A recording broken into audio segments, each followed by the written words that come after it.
1907 में पेरिस के Alfred clerk नाम के व्यक्ति को एक आइडिया आया। तभी के लोग कैसे गाया करते थे, सॉन्ग्स को कैसे रिकॉर्ड करते थे, क्यों ना उसे फ्यूचर जनरेशन को बताया जाए। क्रिसमस के दिन सॉन्ग्स के 24 डिस्क को एक आयरन बॉक्स में रख के उसे एक स्टोर रूम में रख दिया और उस पर लिखा, ओपन दिस आफ्टर 100 ईयर्स। कुछ सालों बाद यानी 1912 में जब म्यूजिकल इंस्ट्रूमेंट मॉडर्न होने लगे थे, उन्होंने सोचा कि फ्यूचर जनरेशन के लोग इसे कैसे प्ले करेंगे, इस सॉन्ग्स को कैसे सुन पाएंगे।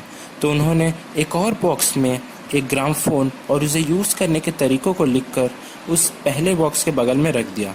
अब कई सालों बाद जब उस रूम को एसी रिपेयर वालों ने खोला तो वहाँ ग्रामफोन वाली बॉक्स मिसिंग थी और उन्होंने उस सीडी वाले बॉक्स को एक सेफ जगह में रख दिया। और जैसे कि उन्होंने लिखा था, 100 साल बाद यानी 2007 में बॉक्स को ओपन करके सभी सीडियों को डिजिटल फॉर्म में कन्वर्ट करके मार्केट में बेच दिया गया। इसी तरह के और भी इंटरेस्टिंग टाइम कैप्सूल स्टोरीज मैं आपको इस वीडियो में बताने वाला हूँ। So let's begin our episode.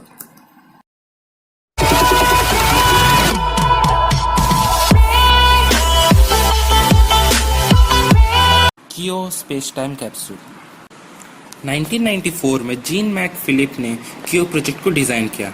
50,000 साल बाद के लोगों को आप क्या मैसेज देना चाहेंगे, वो आपसे पूछकर भेजे गए सभी मैसेजेस को डीवीडीज में स्टोर करके उसे एक हॉलो स्फीयर में रखा जाएगा और उस स्फीयर को एरियन 5 नाम के रॉकेट पर लॉन्च किया जाएगा और उस सैटेलाइट को 1800 किलोमीटर हाइट के एल्टीट्यूड के ऑर्बिट पर घुमाया जाएगा ताकि वो 50,000 साल बाद अपने आप अर्थ के सरफेस में लैंड करें।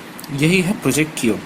इस स्फीयर की डायमीटर 80 सेंटीमीटर है और इसमें मैसेजेस के साथ एयर, सी वाटर, अर्थ, डायमंड के samples, human blood, astronomical clock और हर कल्चरल पीपल के फोटोग्राफ्स भी होंगे। उस स्फीयर को अर्थ मैप का स्टिकर लगाया जाएगा और उस पर एल्युमिनियम और टाइटेनियम के प्रोटेक्टिव लेयर भी चढ़ाए जाएंगे, जिससे उसको कॉस्मिक रेडिएशन रेजिस्टेंट भी बनाया जाएगा। इसमें कमाल की बात यह है कि आप अभी भी कियो के वेबसाइट में जाकर अपनी मैसेजेस लिख सकते हैं, क्योंकि कियो के लॉन्च डेट पहले 2003 था, पर कुछ कारणवश उसका डेट बार बार पोस्टपोन किया गया और अभी उसका कोई एक्चुअल डेट ऑफ लॉन्च नहीं। और अगर आप अभी भी कियो के वेबसाइट में जाकर मैसेजेस लिखना चाहते हैं या लिख चुके हैं तो हमारे कमेंट सेक्शन में बताना ना भूलें। Yahoo time capsule. याहू एक डिजिटल बॉक्स के माध्यम से ईयर 2006 में लाइफ कैसी थी जैसी चीज़ों को स्टोर करना चाहा और वो भी आम लोगों के द्वारा जानना चाहा। हम एक टाइम कैप्सूल बनाने वाले हैं। ईयर 2006 में लाइफ कैसी थी जैसी चीज़ों को स्टोर करने वाले हैं। जो लोग इंटरेस्टेड हैं हमें फ़ोटोग्राफ्स और वीडियोस भेज सकते हैं, ऐसा याहू कंपनी ने पोस्ट किया। उसे देखने वाले व्यूअर्स के द्वारा 1,70,857 सबमिशंस किए गए और ये भी पाया गया कि ज़्यादातर लोग 20 to 29 एज ग्रुप के थे।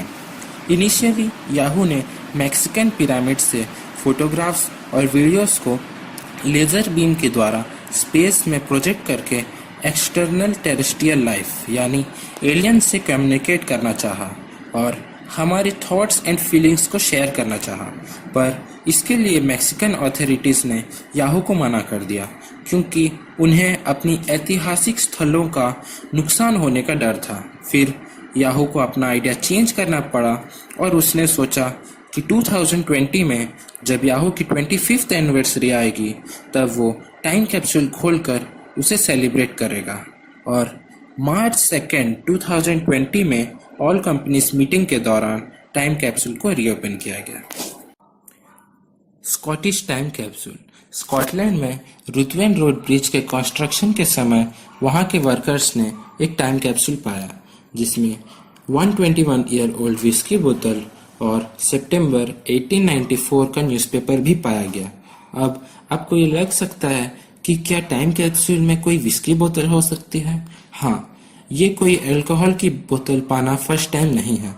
जून में एक बार अनओपन बियर की बोतल पाया गया और रिसर्च से ये भी पता चला कि वो बोतल 140 साल पुराना था और उस बोतल को ऑक्शन में लगाया गया और 600 पाउंड्स यानी आज के डेट में 56,223.23 इंडियन रुपीस में नीलामी हुआ। और देखा जाए तो आज के समय में आप उतने पैसों से 500 से भी अधिक बियर बोतल खरीद सकते हैं। One of the famous Indian time capsule, Kalpatra. 1973 में इंडिया को इंडिपेंडेंस मिले 25 साल हो चुके थे और तभी की प्राइम मिनिस्टर इंदिरा गांधी ने कई सारे राइटर्स की एक टीम बनाई और इंडिया आफ्टर इंडिपेंडेंस पर कई सारे एसेस लिखवाए और उसका नाम कलपत्रा दिया गया। पर अपोजिशंस पार्टी ने कई सारे सवाल उठाए, लेकिन इंदिरा गांधी ने उसे इग्नोर किया और उस टाइम कैप्सूल को रेड फोर्ट में रखवा दिया और उसे 1000 साल का टाइम फ्रेम दिया गया। पर अपोजिशन पार्टी का कहना था कि कांग्रेस ने उस एसेस पर अपने बारे में बड़ा चढ़ाकर लिखा है और वो भी काम लिखा है जो उन्होंने नहीं किया था।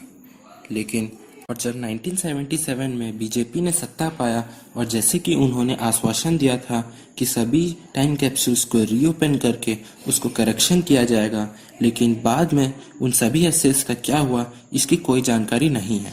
लेकिन इसमें इंटरेस्टिंग फैक्ट ये है कि जिस टाइम कैप्सूल को रखने के लिए कांग्रेस पार्टी ने 8,000 रुपीज़ खर्च किए थे, उसी टाइम कैप्सूल को निकालने के लिए बीजेपी ने 58,000 का खर्च किया।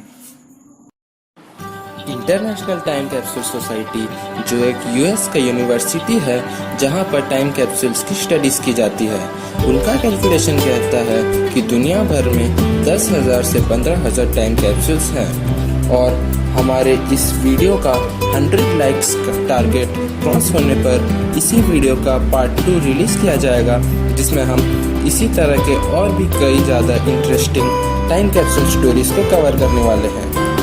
आपको ये वीडियो कैसा लगा कमेंट सेक्शन में ज़रूर बताइएगा और साथ ही हमारा चैनल सब्सक्राइब कर लीजिएगा, क्योंकि इससे हमें और भी ज़्यादा वीडियोस बनाने का मोटिवेशन मिलता है।